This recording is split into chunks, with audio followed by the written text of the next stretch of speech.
Welcome back. Well, more very chilly Pennsylvania weather this weekend. It was wonderfully warm, and suddenly it got very cold. And of course, that's why I have company in my lap. When it gets cold, Audie snuggles in so that I will warm his chilly toes for him, and he shoves his tail up my nose. So, hey, win-win. All right. Today we are going to take a look at a few more Bedford bargains. So stick with us. We'll be right back.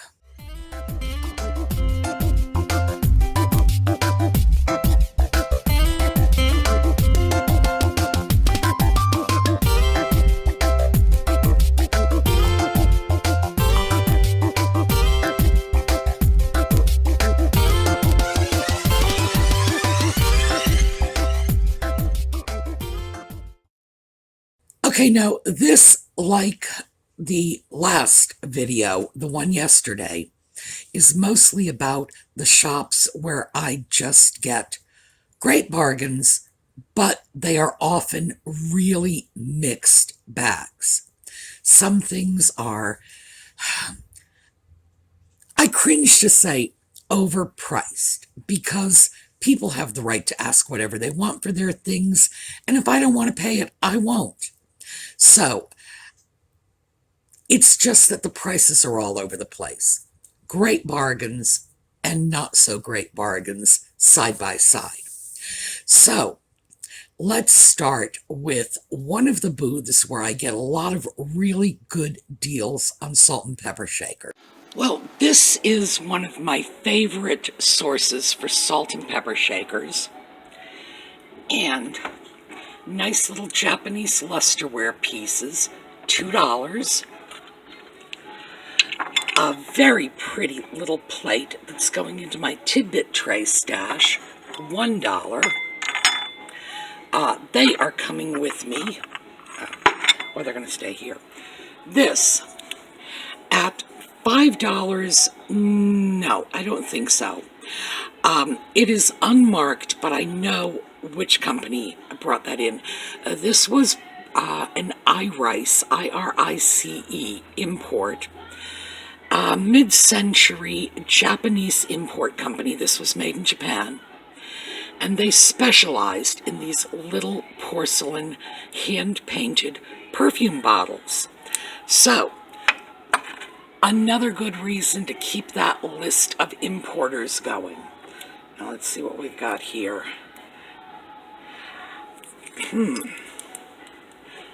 All right, this is... Okay, this is salt and pepper. I don't know which is which. Japan pieces, $4, so they are coming too. And even though there are some other interesting things, nothing is quite as attractively priced as the little stash I've already picked out. Well, this booth, as you can see, it's not just the really good deals on the salt and pepper shakers. It's the fact that they often have pieces that are just not available elsewhere. And the Native American head salt and pepper shakers are among those. The little Japanese lusterware pieces are not really uncommon. I don't want to say I trip over them, but they're not rare pieces. That price, though, $2, is awfully good. The plate, yeah, $1 for a pretty saucer that's going to make for a nice tidbit tray, sure. I'll do that any day of the week. The perfume bottle, I hope you paid attention to that. That company, iRice, or iRice, I-R-I-C-E. So it's like an I with, like I rice the potatoes. That's how I remember it. This, in fact, was the initials of the importers. It was like Irving something or other. And that's where the IRICE comes from. I really do not remember exactly what it was, but they all have strange little names like that. And you can tell that many of them come from people's initials. And then there are other import companies that have names like Quality Products or, Elegant Products or things like that that were designed to create a pleasant association in the minds of the American consumers. And then others like Thames or Thames, because although the river in England is Thames, the street in Newport, Rhode Island is Thames. They come up with names like that simply because we might think it's classy. What can I say? But I have a whole list of these Japanese import companies, and they all have their own little names. I have upwards of 2 dozen. In fact, I think I've got about 3 dozen now. And if you go over to the Sumi's Angels on Facebook, they have the list because I sent it to Colleen. And in fact, I will send her a little note updating because I end up keeping them on my phone. Because whenever I remember another one, I just stick it into the little notepad on my phone so I can remember to shoot it off to Colleen later. That company, iRice, specialized in these gorgeous little porcelain perfume bottles. If you see a little hand-painted Japanese perfume bottle, 9 times out of 10, that is the company that brought it into the US. And those perfume bottles are very collectible. That price of $5 was not overpriced. It was just not on my list for that day.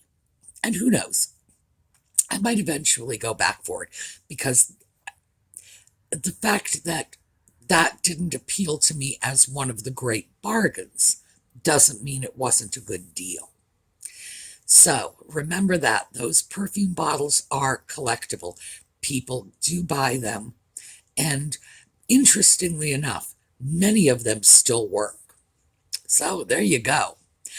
I then went around to the other side of that booth. They have a little bookcase, and it's an open bookcase. Oh, in other words, no back, just open shelves. And so you go to either side and they have salt and pepper shakers. And I found another set of nice salt and pepper shakers in there. So let's take a look at the same booth, another set of mid-century Japanese salt and peppers. These have little handles, and we can usually date them, not just by the cork, but by the condition of the cork. Corks age, and checking the condition of the cork can often tell you how old a piece is. So these are indeed coming home with me too. Well, that set of salt and pepper shakers was made of red clay, and red clay usually limits that time frame. There's a narrow window. 1950s, that's when they were using that. So that was a very mid-century pair with a nice little handle. And I don't think I remembered to mention in the film how much they were. It was $4. So that was a pretty good deal. People like salt and pepper shakers with handles. People also like black. Black, interestingly enough, you wouldn't think it was a hot kitchen color, but a lot of people will use black as an accent color in their kitchens, or if they're not actively using black, they will have some black in their kitchens, and black salt and pepper shakers appeal to them. Anyway, nice set, nice price, so yeah, came home with me. And that's not all, because this particular portion of the trip was heavy into salt and pepper shakers. The next little booth, and it's hard for me to even call it a booth, it's more like 3 bookcases lined up in a hallway. I think they have a little table in front of the bookcases. One of the tiniest shops. Yes, Audie, everybody knows you're here. Even for a place like Bedford that has tiny little booths right alongside large booths, this is one of the tiniest booths that I've seen there. Just like I say, a couple of bookcases, a little table. I have gotten some remarkably interesting items in there, including some very nice Asian pieces, geisha ware, rose medallion. So it's, they've got both ends of the market. They've got the lower end Japanese and the high end Chinese, and good prices all the way through. But what I saw there was very interesting. It was a lone salt and pepper shaker. So let's take a look. Okay, this little alcove, because it's even for a small booth, this would be small.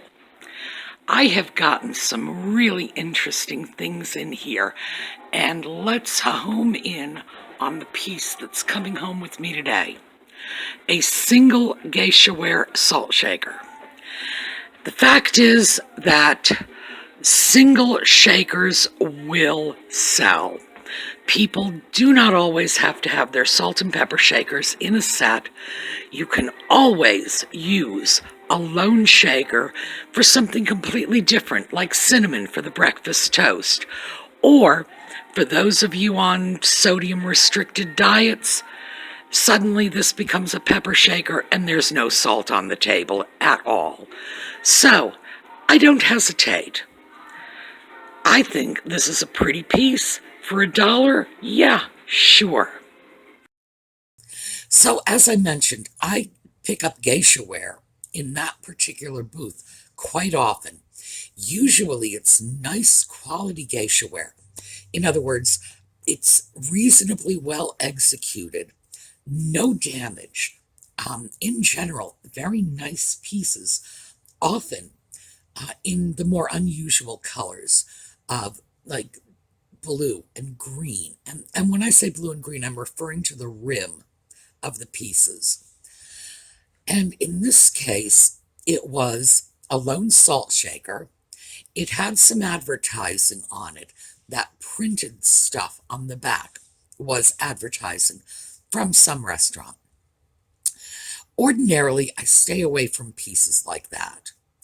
But I have to say that for $1, no, I will grab a piece, especially if the advertising material, as this one was painted onto the piece and not just slapped on with a decal. Now, I should take a minute and tell you my theory on slapped on with a decal. From time to time, I get pieces that have decals stuck on them. Souvenir of Toronto, for example. And I'm not picking on Canadians. It could be souvenir of St. Louis, whatever. I have no problem removing those decals. They are not original to the piece. The piece would have been made in Japan, because that's where most of these pieces come from, would have been imported in bulk by one of those companies like Iris, the perfume bottle company. They would have been brought in.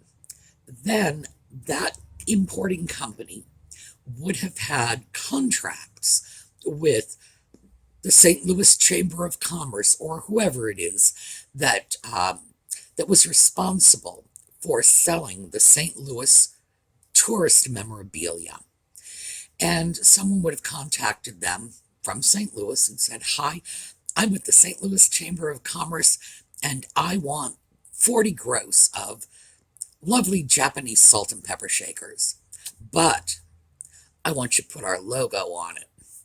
So the Iris company would have slapped little decals on it. That usually would have been done in the United States.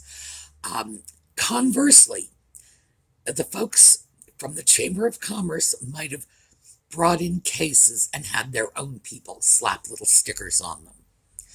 They were not original. Um, when the pieces were produced, there were no stickers on them. So I have no problem removing them. As I say, they are not original to the piece. It doesn't matter to me if they were put on 3 weeks after the piece was made. I don't care if the decal is vintage.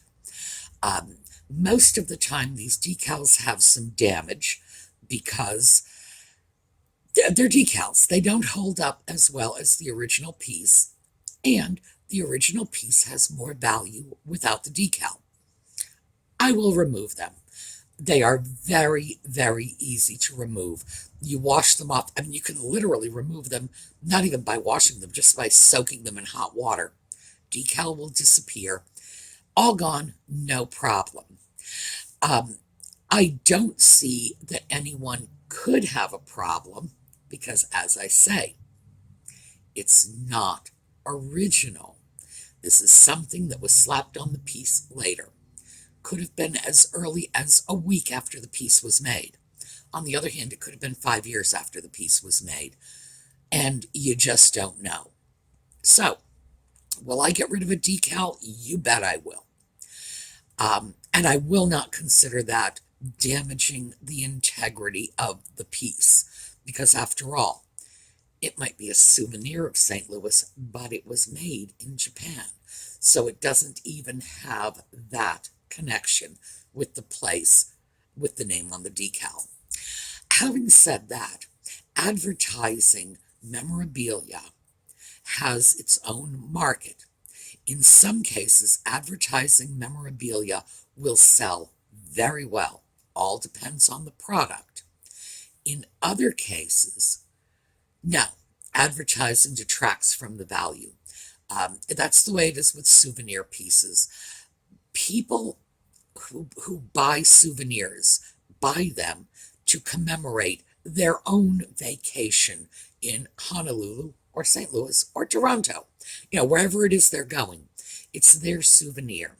Usually other people do not want their souvenir from their trip. So that's not the sort of thing that sells. But some kinds of advertising pieces do sell. Coca-Cola, for example, they have a strong advertising market. People who collect Coke items, and that's what they want. But mind you, I've known people, I swear this is the truth, they collect motor oil cans. Of all the strange things to collect, motor oil cans. I want different kinds of motor oil cans. I knew one guy collected beer bottles, like beer bottles with all kinds of different labels. He would have friends who would go on vacation to Europe or Asia, and they'd smuggle back a beer bottle in their luggage for him. And he'd have beer bottles, written in Greek or Hebrew. He couldn't even read the names of them. It's like, okay, fine. People collect what they collect. Advertising memorabilia does have a market. But the kind of advertising logos you see on some porcelain products are limited. They're like small mom and pop restaurants that went out of business 40 years ago. Nobody knows who they are. If they do have a market, it's going to be limited to the people in, small town America. It's not going to be like, the Hard Rock Cafe memorabilia or the different mugs from the Starbucks in San Francisco or whatnot. Advertising memorabilia can be very lucrative if you know the market. But as an ordinary rule of thumb, you might want to stay away from it. If you don't know what it's worth, don't invest any money in it. Because, of course, just because a seller thinks it's worth a lot, it might not be. I tend to avoid advertising memorabilia because the kinds of pieces I run into are from the mom and pop truck stop that nobody ever heard of and nobody wants their advertising.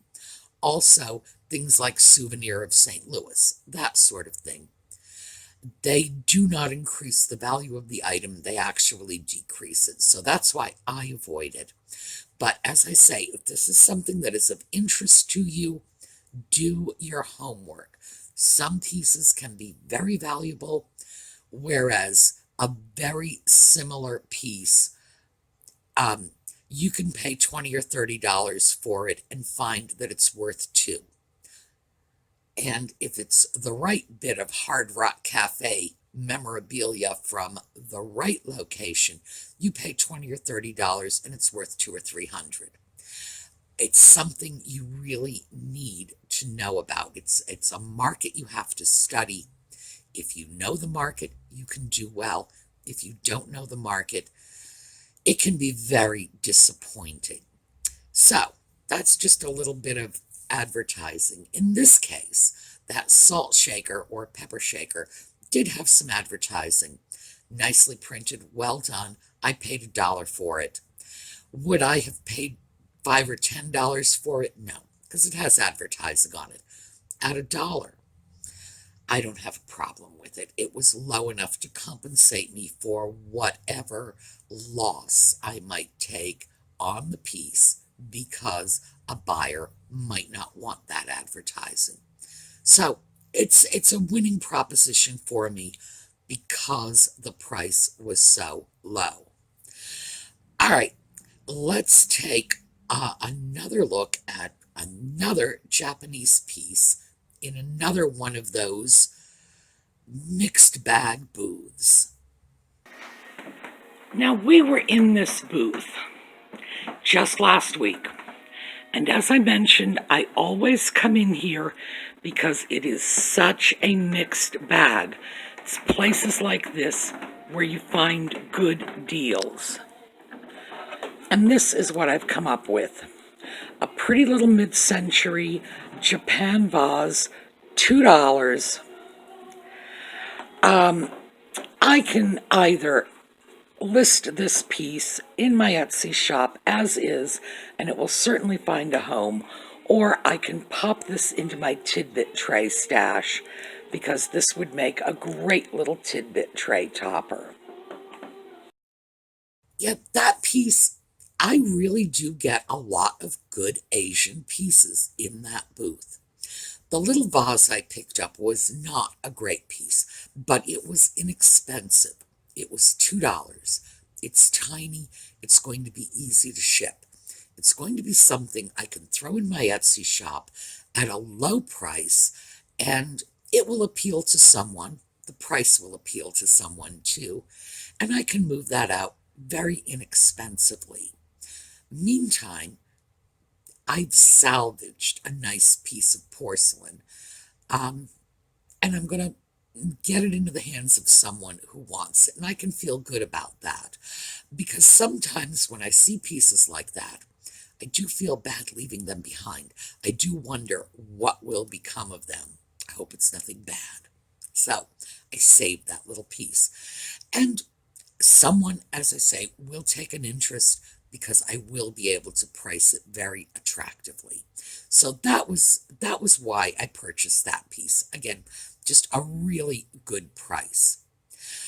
I was wandering around and I found another set of salt and pepper shakers. And this set of salt and pepper shakers wasn't very old, but hey, I was sort of on a salt and pepper shaker roll. But take a look at this.